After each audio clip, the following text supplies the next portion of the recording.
Hello,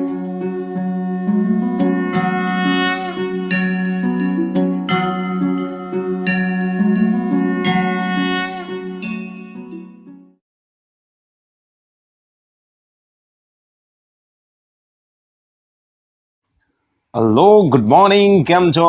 હું છું વિશાલ સુદાણી અને આપણે વાત કરી રહ્યા છીએ ફિઝિક્સની. ચાલો બચ્ચો, તો આજે વાત કરવાની છે બીટા ડીકે. આલ્ફા ડીકે તમે જોઈ ગયા છો, થોડુંક રિપીટેશન કરીએ. ચાલો હળવી હાઇલાઇટ જોઈ લઈએ. Okay, alpha decay. ચાલો, શું જોવા મળતું હતું આલ્ફા ડીકેમાં? તો આલ્ફા ડીકેમાં એક ન્યુક્લિયસ હતો, પરમાણુ ક્રમાંક Z, પરમાણુ દિનાંક A. તમને ખબર છે એમાંથી કોઈ નવો તત્વ બને જેને તમે કહેતા વાય. ઓકે, અને આલ્ફા કણ છૂટો પડે એટલે કે હિલિયમ ન્યુક્લિયસ છૂટો પડે ને સાથે ઉર્જા આવે. આ ક્યુ મૂલ્ય છે એ ક્યુ અને વાય ની ગતિ ઉર્જા સ્વરૂપે હોય, જે તમને ખબર છે. ઓકે, હવે ધ્યાનથી સમજજો. 2 જેટલો પરમાણુ ક્રમાંક ઘટે અને પરમાણુ દળાંકમાં 4 એકમનો ઘટાડો થાય, જે ન્યુક્લિયસ હોય. અને જનક ન્યુક્લિયસ કહેતા અને જનિત ન્યુક્લિયસ કહેવાય. અને આને આલ્ફા કણ અને આ પ્રક્રિયાનું ક્યુ મૂલ્ય એટલે કે પ્રક્રિયા દરમિયાન ઉદ્ભવતી ઉષ્મા. ઓકે, ક્યુ મૂલ્ય તમને ખબર છે?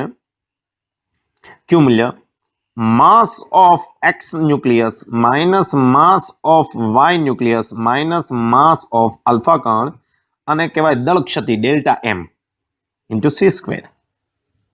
આ તો તમને ખબર જ છે. Ready? Okay, Q greater than 0 મળે તો પ્રક્રિયા આપમેળે થતી હોય, ઉષ્માક્ષેપક હોય. રાઈટ? ચાલો, આટલી વસ્તુ ખબર છે. આમાં એક બીજી વાત હું તમને કહી દઉં. વિચારો, આ જે આલ્ફા કણ છે ને, આલ્ફા કણ એટલે કે આલ્ફા ડીકેની ઘટના છે, કોઈ આપણે એક ન્યુક્લિયસ માટે જ વાત કરી છે ને. આ ભારે ન્યુક્લિયસ માટે આવું થાય. ભારે એટલે Z ગ્રેટર દેન 83 હોય, એમાં બહુ બધા પ્રોટોન હોય અને સામે બહુ બધા ન્યુટ્રોન હોય. Gate it? અને અસ્થાયી હોય એટલે સ્થાયી બનવા માટે આવા આલ્ફા કણોનું ઉત્સર્જન કરે છે. હવે જરાક ધ્યાનથી સમજો. ધારો કે હું એટમનું દળ લઈ લઉં. આ માસ ઓફ એટમ, હું ન્યુક્લિયસનું દળ નથી કહેતો, એટમનું દળ. ઓકે, આખા પરમાણુનું દળ, જેમાં પ્રોટોન પણ આવી જાય, ન્યુટ્રોન પણ આવી જાય અને ઇલેક્ટ્રોન પણ આવી જાય. ઓકે, તો હું અહીંયા કહેતો છું માસ ઓફ એટમનું દળ. ચાલો, આ એટમના દળમાંથી ઇલેક્ટ્રોનનું દળ કાઢી નાખો તો એક્સમાં કેટલા ઇલેક્ટ્રોન છે? Z. તો Z ઇલેક્ટ્રોનનું દળ કાઢી નાખું છું. હું અહીંયા ડેલ્ટા એમ લખું છું. બરાબર છે? ઓકે, જેમ કે એટમનું દળ કયા? એક્સ એટમનું દળ, એમાંથી ઇલેક્ટ્રોનનું દળ કાઢી નાખ્યા. કેટલા ઇલેક્ટ્રોન હોય? Z. તો મને આ ન્યુક્લિયસનું દળ મળ્યું, એક્સ ન્યુક્લિયસનું દળ. ઓકે, તો આ દળ. ઓકે, એમાંથી આ બાદ કરીએ તો અહીંયા હું લઈશ માસ ઓફ વાય એટમનું દળ. હવે હું ન્યુક્લિયસ નથી કહેતો, એટમ કહું છું. એમાંથી Z-2 ઇલેક્ટ્રોનનું દળ હું કાઢી નાખું તો મને મળે વાય ન્યુક્લિયસનું દળ. અને દળ ક્ષતિ એવું કહે છે એક્સનું દળ માઇનસ વાયનું દળ અને માઇનસ હિલિયમ ન્યુક્લિયસ. હિલિયમ તો પોતે ન્યુક્લિયસ જ છે, એટલે હું લઈ લઉં છું ભાઈ આલ્ફા કણનું દળ. ઓકે, માસ ઓફ આલ્ફા કણ. Gate this? અને ન લખવું હોય તો લખી શકો છો ભાઈ માસ ઓફ હિલિયમ ન્યુક્લિયસનું દળ એટલે કે આલ્ફા કણ, હિલિયમ પરમાણુનું દળ. અને એમાંથી તમે બાદ કરશો ભાઈ, આ પણ બાદ થાય ને પેલું પણ બાદ થાય. બાદ કરશો કોણ? ઇલેક્ટ્રોન. પણ એ પ્લસ થઈ જશે એટલે +2 ઇલેક્ટ્રોનનું દળ, mass of electron. Okay, delta M. હવે સમજજો ભાઈ. તો આ શું આવે? Mass of X minus mass of Y. અહીંયા માઇનસ Z. ઓકે, અને અહીંયા માઇનસ માઇનસ પ્લસ થાય. જો આ માઇનસને કારણે આ માઇનસ પ્લસ થઈ જશે. ઓકે, એટલે આ Z એમી જાય. અહીંયા માઇનસ માઇનસ જુઓ, આ માઇનસ અંદર જાય તો પ્લસ થઈ જશે અને ફરી પાછું આ 12 માઇનસ આવે. Get it? ભાઈ છૂટા પાડીએ ચાલો, એટલે તમને ખબર પડશે. mx minus ZME minus my minus ZME, પણ minus minus plus ZME. Okay, 2me minus અને માઇનસ એટલે આ માઇનસનું અહીંયા માઇનસ આવશે એટલે પ્લસ અને ફરી પાછું માઇનસ 2me, છેલ્લે માઇનસ HE અને અહીંયા આવશે +2me. હવે જરાક ધ્યાનથી જુઓ, 2me ZME જાય તો ફરી પાછી એ જ ઘટના આવી જાઓ. એટલે આ પરમાણુના દળ માટે તમે આ સૂત્ર લખો કે ન્યુક્લિયસના દળ માટે સૂત્ર લખો, આ દળ ક્ષતિ કોમન રહેશે. હે ને? બરાબર છે? અને એટલા માટે આપણે ધ્યાનમાં નથી લેતા. Is that clear? ચાલો બીટામાં તમારે આ બધી વસ્તુને કન્સિડર કરવી પડશે. તો હવે મિત્રો આપણે વાત કરીશું બીટા ડીકે. ચાલો કોની વાત કરીશું? Beta decay. ચાલો બીટા ડીકે સમજાવો.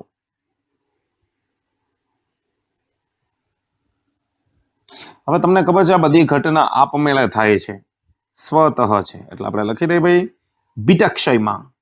કયા અક્ષયમાં? ભાઈ બીટાક્ષયમાં ન્યુક્લિયસ, ન્યુક્લિયસ એટલે પરમાણુ કેન્દ્ર, ન્યુક્લિયસ સ્વતઃ, સ્વતઃ એટલે આપમેળે, ઓકે, આપમેળે સ્વતઃ ઇલેક્ટ્રોન, સમજો ભાઈ ઇલેક્ટ્રોન જેને તમે ઈ વડે દર્શાવશો, અથવા પોઝિટ્રોન, પોઝિટ્રોન એટલે ઇલેક્ટ્રોનનો એન્ટી પાર્ટિકલ.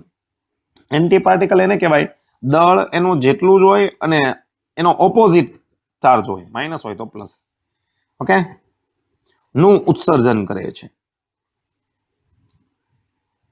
ઓકે, તો બીટા ક્ષયમાં કોઈ પણ તત્વનો ન્યુક્લિયસ છે કે જે બીટા ક્ષય પામતો હોય એમાંથી આપમેળે ઇલેક્ટ્રોન અથવા તો પોઝિટ્રોનનું ઉત્સર્જન થાય છે. રાઈટ? ચલો બીટા ડીકે બે પ્રકારના છે, ઋણ બીટા ડીકે અને ધન બીટા ડીકે. ઓકે, એટલે આપણે વાત કરીશું ઋણ બીટા ડીકે. ઓકે, ઉપર માઇનસ લખવાથી ઋણ બીટા ડીકે બની જાય. તો પહેલા ઋણ બીટા ડીકે ની વાત કરીએ. ચાલો ને કેવી સિચ્યુએશન આવશે? તો ધારો કે તમારો કોઈ એક ન્યુક્લિયસ છે ઝેડ એ, જ્યારે એનું ઋણ બીટા ડીકે થાય, ઋણ બીટા ડીકે એટલે ઇલેક્ટ્રોન ઉત્સર્જન કરે, ઓકે, ત્યારે પહેલા બનશે વાય ન્યુક્લિયસ, એમાંથી ઇલેક્ટ્રોન નીકળશે અને સાથે એક નવો કણ આવશે. આને આ વી નથી, થોડોક આમ ક્રોસ લખવાનો છે, બરાબર છે? આને કહેવાય એન્ટી ન્યુટ્રિનો. જો અહીંયા માઇનસ માઇનસ જેવું લખે છે, ઇલેક્ટ્રોન માઇનસ એન્ટી ન્યુટ્રિનો, આને કહેવાય એન્ટી ન્યુટ્રિનો. ઓકે, આને હું કહી દઉં છું એન્ટી ન્યુટ્રિનો. ઓકે, ન્યુટ્રિનો નામનો એક કણ છે, બહુ સૂક્ષ્મ, ઇલેક્ટ્રોનના દળ કરતા ખૂબ જ ઓછું દળ, નહિવત કહી શકાય. ઓકે, ચાલો હવે સમજો આ પરિસ્થિતિમાં શું થાય. તો ઋણ બીટા ડીકેમાં પરમાણુ ક્રમાંક 1 વધે, દળાંકમાં કોઈ ફેરફાર ન થાય. હવે તમને એમ થાય સર ન્યુક્લિયસમાં પ્રોટોન અને ન્યુટ્રોનની સંખ્યા બરાબર એ તો એની એ જ રહેવાની છે, તો પછી આ +1 કેમ થયું? ભાઈ +1 એટલે ક્રમાંક વધે, ક્રમાંક વધે એટલે પ્રોટોન વધે. હવે પ્રોટોન ન્યુક્લિયસમાં વધ્યો કેવી રીતના? તો મિત્રો અહીંયા આ સિચ્યુએશનમાં ઋણ બીટા ડીકેનમાં એક ન્યુટ્રોન છે એનું પ્રોટોનમાં રૂપાંતર થાય. ન્યુટ્રોન ન્યુક્લિયસની અંદર જ થાય, ન્યુટ્રોન શું બની જાય? પ્રોટોન. હવે વિદ્યુતભારનું સંરક્ષણ થાય એ માટે અહીંયા એક ઇલેક્ટ્રોન પણ ઉત્સર્જાશે અને અહીંયા એન્ટી ન્યુટ્રિનો છૂટું પડશે. ઓકે, તો ન્યુક્લિયસની અંદર એક ન્યુટ્રોન પ્રોટોન બની જાય. મને કહો આ ન્યુક્લિયસ છે, આમાં 10 પ્રોટોન અથવા તો હું વધારે લઉં છું 50 પ્રોટોન અને 56 ન્યુટ્રોન છે. Get it? મને કહો એક ન્યુટ્રોન પ્રોટોન બની જાય તો હવે પ્રોટોન કેટલા થઈ ગયા? 51 અને ન્યુટ્રોન કેટલા થઈ ગયા? 55. ઓકે, 50 અને 56 કેટલો થાય? 106. અહીંયા પણ જો કેટલો આવે? 106. તો દળાંક નહીં બદલાય, જુઓ સંખ્યા કોમન નહીં, દળાંક નહીં બદલાય પણ ક્રમાંક એક વધી જશે. તો પ્રોટોન એક ન્યુટ્રોન બની જાય. કયા ડીકેમાં? ઋણ. માઇનસમાં ઝેડ પ્લસ થાય, યાદ રાખજો. માઇનસમાં ઝેડ કોણ થાય? પ્લસ થાય. ફરીથી માઇનસમાં ઝેડ કોણ થાય? પ્લસ, એટલે કે પરમાણુ ક્રમાંક એક વધે. દળાંકમાં ફેરફાર નહીં થાય ઋણ બીટા ડીકેમાં, માઇનસમાં પ્લસ થાય એટલું યાદ રાખવાનું.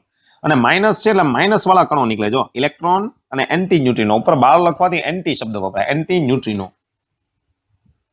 ઓકે, બસ જે થયું ને એ લખવાનું છે આપણે. બસ અરે એવું તમને આવડે. જુઓ શું થયું, શું થયું, શું થયું? તો ભાઈ તમે લખશો ઋણ બીટા ડીકે, ઋણ બીટા ડીકેમાં જનક તત્વ દેખાય છે, જનક તત્વના પરમાણુ ક્રમાંકમાં એક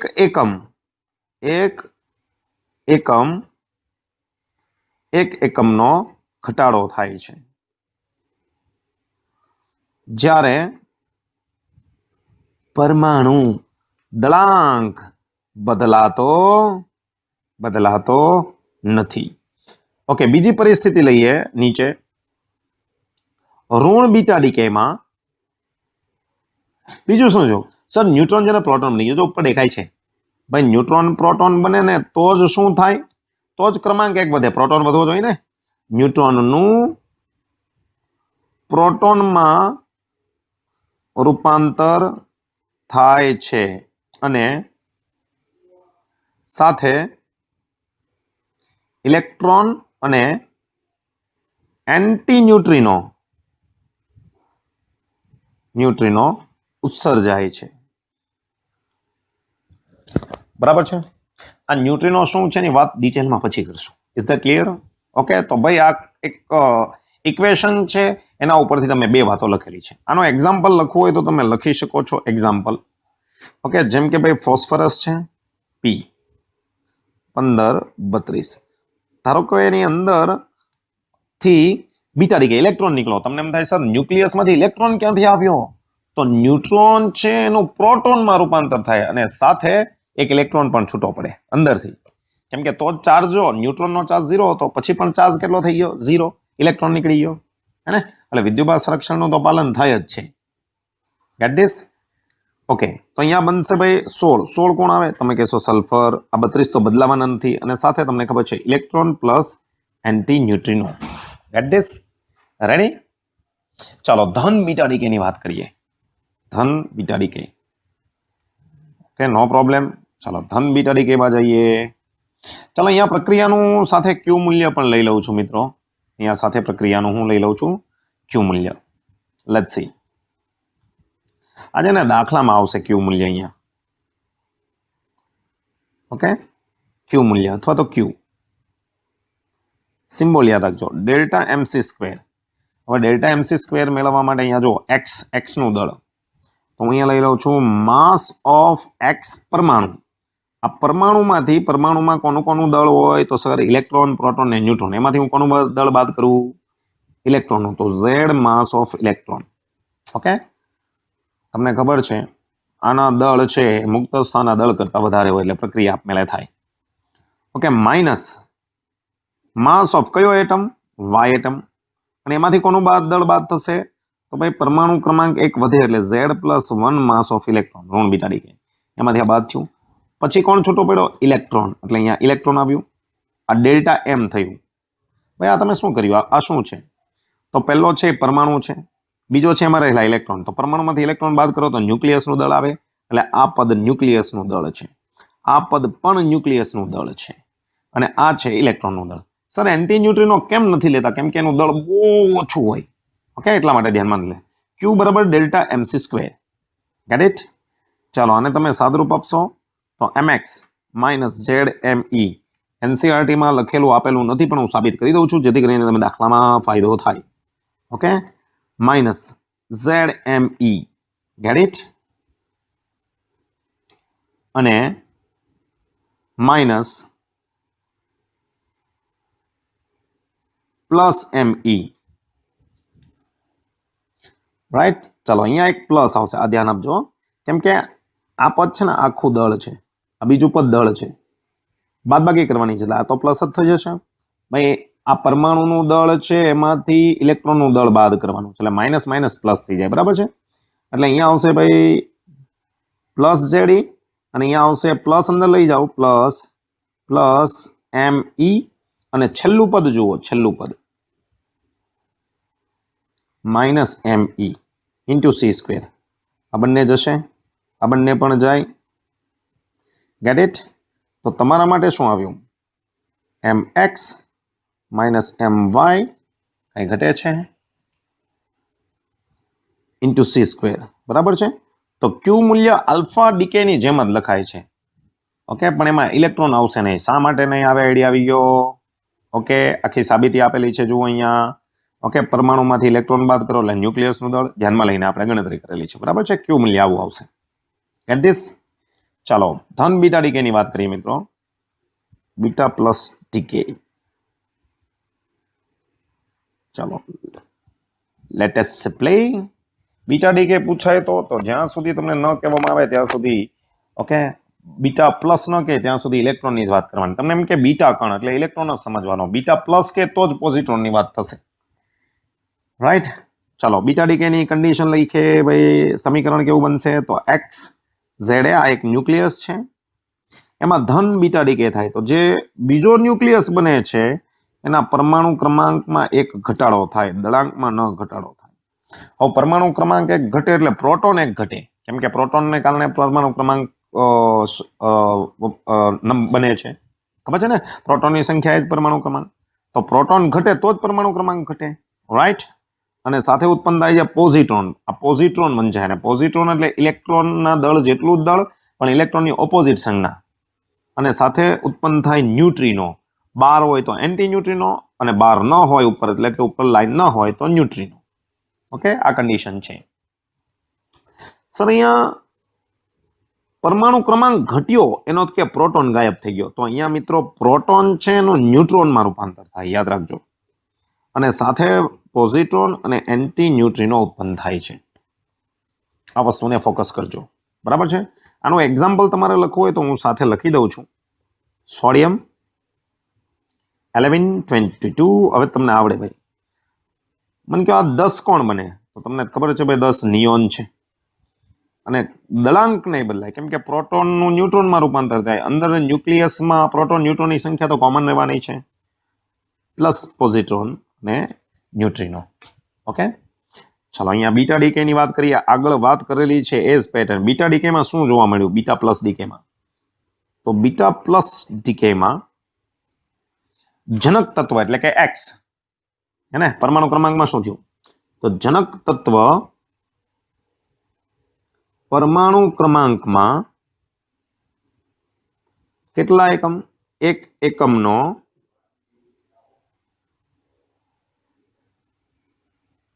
ઘટાડો થાય છે.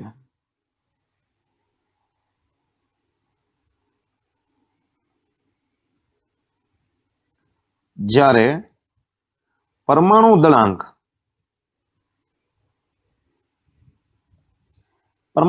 માં કોઈ ફેરફાર થતો નથી, એ તો તમે જાણો જ છો, બરાબર છે? યસ. ચાલો, આ કન્ડિશનમાં શું થાય? તો ભાઈ બીટા પ્લસ ડીકેમાં બીજી સિચ્યુએશન, પ્રોટોનનું ન્યુટ્રોનમાં રૂપાંતર થાય છે, અને સાથે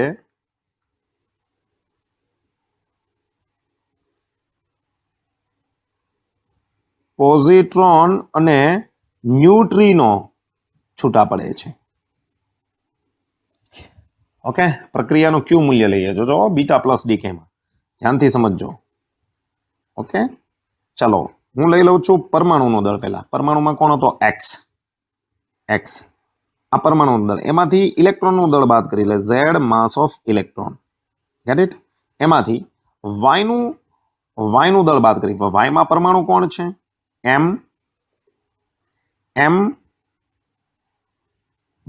વાયનું દળ સમજો ભાઈ. સૂત્ર ખબર છે ને તમને? Delta M. આ ડેલ્ટા એમ લખું છું. ઓકે, વાય પરમાણુ થયો. હવે એમાંથી હું ન્યુક્લિયસ, પરમાણુ છે, ન્યુક્લિયસનું દળ લેવું હોય તો એમાંથી હું બાદ કરીશ, પણ આ માઇનસ હોવાને કારણે આ થઈ જશે plus Z-1 mass of electron. અને છેલ્લે કોણ છૂટું પડે? પોઝિટ્રોન. ઓકે, ચાલો પોઝિટ્રોનનું દળ તો ઇલેક્ટ્રોન જેટલું જ છે, એટલે માઇનસ આવશે માસ ઓફ ઇલેક્ટ્રોન ઇન્ટુ c². ચાલો આને છૂટું આપો, minus ZMe minus ZMy minus ZMv. Okay,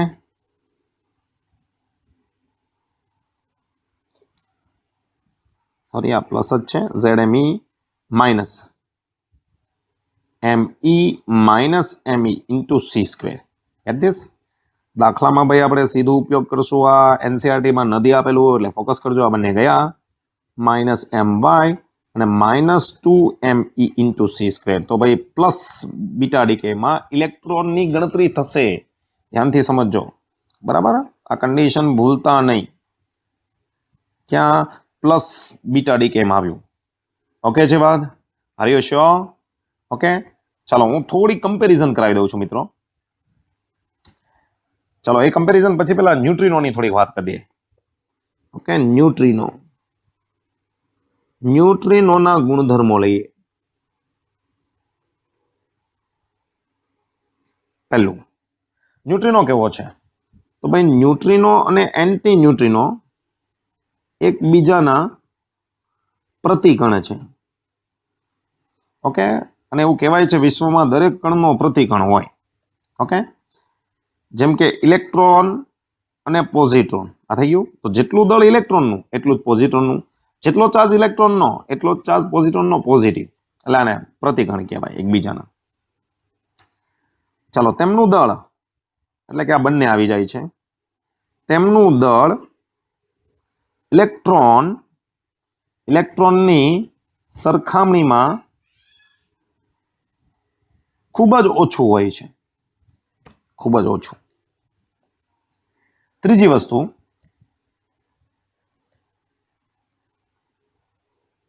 તેની બીજા કણ સાથેની આંતરક્રિયા નબળી હોવાથી તેની પરખ મુશ્કેલ છે. એટલે કે ભાઈ બીજા કણ સાથે આંતરક્રિયા જ નથી કરતો, એટલે એને ઓળખી નથી શકાતો કે ન્યુટ્રિનો એન્ટી ન્યુટ્રિનો કયા છે. તેઓ મોટા દ્રવ્યમાંથી કોઈ પણ પ્રકારની આંતરક્રિયા કર્યા સિવાય પસાર થઈ જાય છે. ઓકે, મોટા દ્રવ્યમાંથી કોઈ પણ પ્રકારની આંતરક્રિયા કર્યા સિવાય પસાર થાય છે. સૂર્યમાંથી જે આવે છે ને કણો, એમાંથી અમુક કણો ન્યુટ્રિનો છે, અને ધારો કે ન્યુટ્રિનો પૃથ્વીમાંથી પસાર થાય તો આરપાર નીકળી શકે છે. બરાબર છે, આટલા એ સૂક્ષ્મ છે ને, એટલે એ કોઈ પણ પ્રકાર દ્રવ્યમાંથી પસાર થાય તો આંતરક્રિયા કર્યા સિવાય પસાર થાય. ઓકે, ચાલો સ્પિનની વાત કરું. આ સ્પિન તમારે નહીં આવે. ન્યુટ્રિનો અને એન્ટી ન્યુટ્રિનોની સ્પિન h/2π છે, જેને ઘણી વખત h બાર પણ કહેવાય. સ્પિન આટલી છે. ભાઈ સ્પિન ગતિ કરે ખબર છે ને, આવી રીતના બધા જ ગ્રહો ધરીને અનુલક્ષીને એ સ્પિનનું મૂલ્ય છે. અને યાદ નથી રાખવાનું, ખાલી એમ જ કીધેલું છે. Okay, clear? ચાલો હવે જરાક ધ્યાનથી જુઓ, 3 ઇક્વેશનને ધ્યાનથી સમજો. Alpha DK, okay, beta decay. ચાલો, આલ્ફા ડીકેમાં ક્યુ મૂલ્ય તમે શું લ્યો?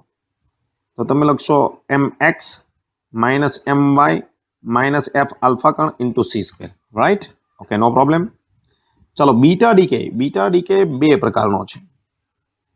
આ દાખલામાં કામ લાગશે, ઇમ્પોર્ટન્ટ હે ને. JEE નીટ સમજી લેજો, આ કોન્સેપ્ટ એનો જ છે. એમાં આવશે ઋણ બીટા ડીકે, નહીં આવશે ધન બીટા ડીકે. આને યાદ રાખવા માટેની એક શોર્ટકટ છે. માઇનસ હોય તો પરમાણુ ક્રમાંક 1 વધે અને પ્લસ હોય તો પરમાણુ ક્રમાંક 1 ઘટે. માઇનસ હોય તો માઇનસ વાળા કણો એટલે કે ન્યુટ્રિનો અને એન્ટી ઇલેક્ટ્રોન ઉત્પન્ન થાય. પ્લસ હોય તો પ્લસ વાળા કણો ન્યુટ્રિનો અને પોઝિટ્રોન ઉત્પન્ન થાય. બરાબર છે? ઓકે, પરમાણુ ક્રમાંક 1 વધે તો ન્યુટ્રોન પ્રોટોન બનતો હોય તો જ વધે ને પરમાણુ. પ્રોટોનને કારણે પરમાણુ ક્રમાંક નક્કી થાય છે. Get it? ચલો, આનું ક્યુ મૂલ્ય કેમ લખાય?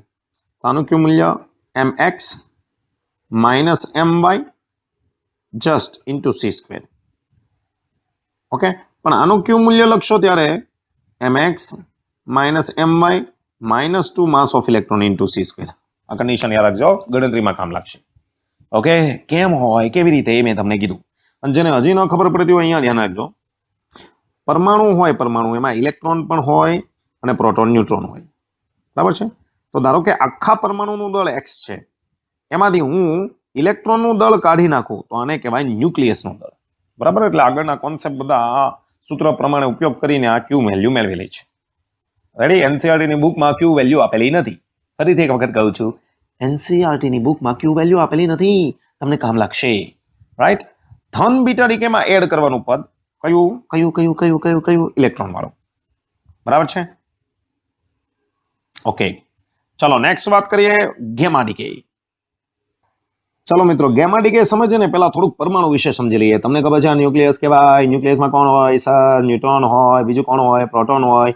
ફરતે કોણ હોય? કક્ષામાં કોણ હોય? ઇલેક્ટ્રોન હોય. આ ઇલેક્ટ્રોન ધારો કે નીચેની કક્ષામાંથી ઉપરની કક્ષામાં જાય તો એને તમે કહી શકો પરમાણુ ઉર્જા મેળવે અથવા તો ઇલેક્ટ્રોન ઉર્જા મેળવે. આને કહેવાય ઉત્તેજિત અવસ્થા. તો આ પણ ઉત્તેજિત અવસ્થા કહેવાય. અહીંયા વધુ ઉર્જા મેળવે તો ઉપર જશે તો એ પણ ઉત્તેજિત અવસ્થા. તો આ તો વાત થઈ કક્ષાઓની, કક્ષામાં ઇલેક્ટ્રોન. એવી રીતના ન્યુક્લિયસ પણ ઉત્તેજિત અવસ્થા આવા ઉર્જા સ્તરો ધરાવે. ઓકે, સમજ પડી ગઈ ભાઈ? પણ એમાં કક્ષા ન હોય. ઉત્તેજિત અવસ્થા એટલે ન્યુક્લિયસમાં રહેલી ઉર્જા. રાઈટ? તો ભાઈ ગેમા ડીકે ની વાત કરીએ પહેલા સમજી લઈએ. પરમાણુની જેમ કોણ કોણ કોણ ન્યુક્લિયસ પણ ધરા અવસ્થા અને ઉત્તેજિત ઉર્જા સ્તરો ધરાવે છે. મેં કીધું એમ ભાઈ પરમાણુને જેમ કક્ષા છે, કક્ષામાં ઇલેક્ટ્રોનની ઉર્જા છે, એમ ન્યુક્લિયસને પોતાની પણ ઉર્જા હોય, ઓછી ઉર્જા અને વધુ ઉર્જા. તો એને અવસ્થા કીધી છે, ઉર્જા સ્તરો. ઓકે, આગળ વાત કરીએ. ચાલો, તમને ખબર છે પરમાણુમાં એ ઉર્જા તમે હતી હાઇડ્રોજન એટમ લ્યો તો 13.6 -13.6 -3.40 1.51 હતી ને. તો ઇલેક્ટ્રોન વોલ્ટમાં હતી. પણ ન્યુક્લિયસની ઉર્જા મેગા ઇલેક્ટ્રોન વોલ્ટ. તમને ખબર છે આલ્ફા બીટા કે ગેમા ડીકે થાય તો એ ન્યુક્લિયસ છે, ઓકે, એમાંથી ઉર્જા નીકળે છે. એ ઉર્જા કયા ક્રમની હોય? તો એ મેગા ઇલેક્ટ્રોન વોલ્ટ ક્રમની હોય. તો પરમાણુમાં ઉર્જા સ્તરો ઇલેક્ટ્રોન વોલ્ટ ક્રમના હોય છે, જ્યારે ન્યુક્લિયસમાં ઉર્જા સ્તરો, ભાઈ ન્યુક્લિયસના જે ઉર્જા સ્તરો છે એમાં હોય મેગા ઇલેક્ટ્રોન વોલ્ટ ક્રમમાં હોય. ઓકે, હવે જરાક ધ્યાનથી જુઓ. E બરાબર હું લખું hc/લેમ્બડા. લેમ્બડા હું લખું hc/E. મને કહો આ ઇલેક્ટ્રોન વોલ્ટ હોય અને મેગા ઇલેક્ટ્રોન વોલ્ટ, કઈ ઉર્જા વધુ કહેવાય? મેગા. ઉર્જા વધે તો છેદ વધે. જો આ સૂત્રમાં છેદ વધે તો તરંગ લંબાઈ ઘટે. તો તમને ખબર છે gamma rays, X rays, ultraviolet, તમે આ વર્ણપટ લખો છો, આ શોર્ટકટ તમને ખબર છે. આ તરફ જાવ એમ તરંગ લંબાઈ વધે છે, ખબર છે ને? તરંગ લંબાઈ ઉપર જાવ એમ તરંગ લંબાઈ ઘટે. એટલા માટે તો ગેમા વિકિરણ માટે ઉર્જા જો ખૂબ જ મોટી હોય, મેગા. છેદ વધે તો તરંગ લંબાઈ ઘટે. સૌથી ઓછી તરંગ લંબાઈ ગેમાની છે. એટલા માટે મોટી ઉર્જા ધરાવે તો જ એમાંથી ઉત્સર્જાતું તરંગ ગેમામાં આવે. ઓકે, તો પરમાણુના ઉર્જા સ્તરો ઇલેક્ટ્રોન વોલ્ટ ક્રમના હોય, જ્યારે ન્યુક્લિયસમાં ઉર્જા સ્તરો મેગા ઇલેક્ટ્રોન વોલ્ટ ક્રમમાં હોય. થાય શું આખી પ્રોસેસમાં? જો હું તમને પહેલા કહી દઉં. તો ધારો કે કોઈ ન્યુક્લિયસ છે એ ઉત્તેજિત અવસ્થામાં છે. ઉત્તેજિત અવસ્થા એટલે શું? ભાઈ અસ્થાયી છે. હે, વિચારો અહીંયા ધારો કે એક ન્યુક્લિયસ છે ઉત્તેજિત અવસ્થામાં. કાં તો એનો આલ્ફા ડીકે થશે અને કાં તો એનો બીટા ડીકે. ભાઈ ઉત્તેજિત અવસ્થામાં હોય એટલે કોઈ કણ તો એમાંથી ઉત્સર્જિત થશે. તો ધારો કે આનો બીટા ડીકે થયું, એટલે આ આવી ગયો નીચેની કક્ષામાં. નીચેની કક્ષા મીન્સ કે એમાંથી બીટા ડીકે થયો એટલે બીટા કણ નીકળશે. ના, બીટા ડીકે હું ઋણ લઈ લઉં છું, માઇનસ બીટા ડીકે. આનો મિનિંગ શું? ભાઈ પરમાણુ ક્રમાંક બદલાય, દલાંક ન બદલાય. બરાબર? તો વિચારો ક્રમાંક કેટલો બને? માઇનસ છે એટલે એક વધે. તો તમને ખબર છે ભાઈ 28 કોનો આવશે? નિકલનો. દલાંકમાં ફેરફાર નહીં થાય. ઓકે, હવે આજે ન્યુક્લિયસમાંથી એક બીટા ડીકે થયું, એને કારણે આ તમારો ન્યુક્લિયસ છે બદલાઈ ગયો, કોબાલ્ટનો નિકલ થઈ ગયો. અને આ નિકેલ છે જે ઉત્તેજિત અવસ્થામાં હોય. કઈ અવસ્થામાં હોય? ઉત્તેજિત અવસ્થામાં હોય. ઓકે, હવે શું કરશે? હવે એક સંક્રાંતિ પણ કરી શકે છે આવી, એટલે કે ઉર્જા મુક્ત કરશે. અને એની કરતા વધારે સંક્રાંતિ, 2 સંક્રાંતિ પણ કરી શકે. ફરીથી અહીંયાથી સંક્રાંતિ કરશે. ઓકે, પણ એ તત્વ નહીં બદલાય, નિકલનો નિકલ જ રહેશે. ઓકે, નિકલનું નિકલ જ રહેશે. 1628 આગળ પાછળ લખી શકો, નો ઇશ્યુ. ઓકે, જ્યારે ઉર્જા ગુમાવશે ત્યારે કંઈક ઉર્જાનું તરંગ નીકળશે અને આ ઉર્જા મેગા ઇલેક્ટ્રોન વોલ્ટ ક્રમમાં હોય.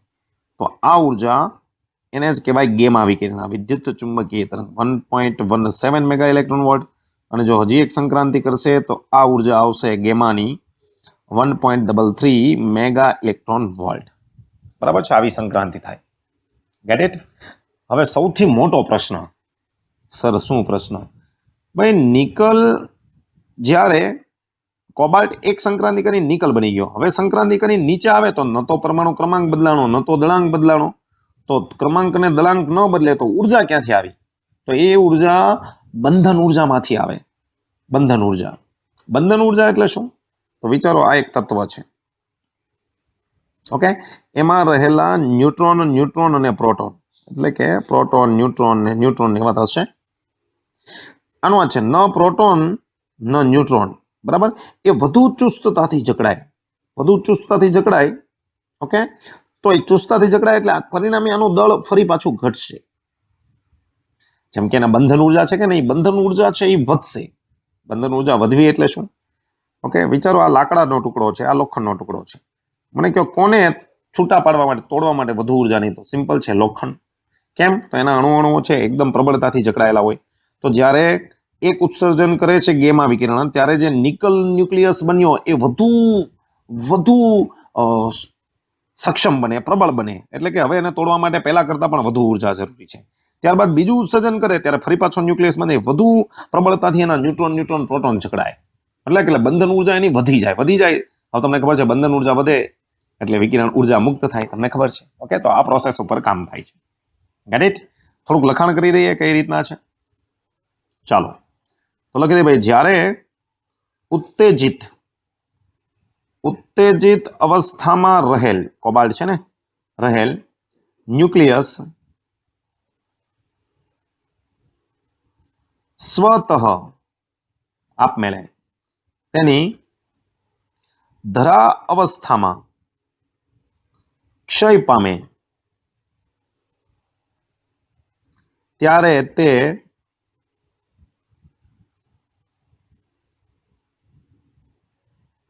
બે ઉર્જા સ્તરો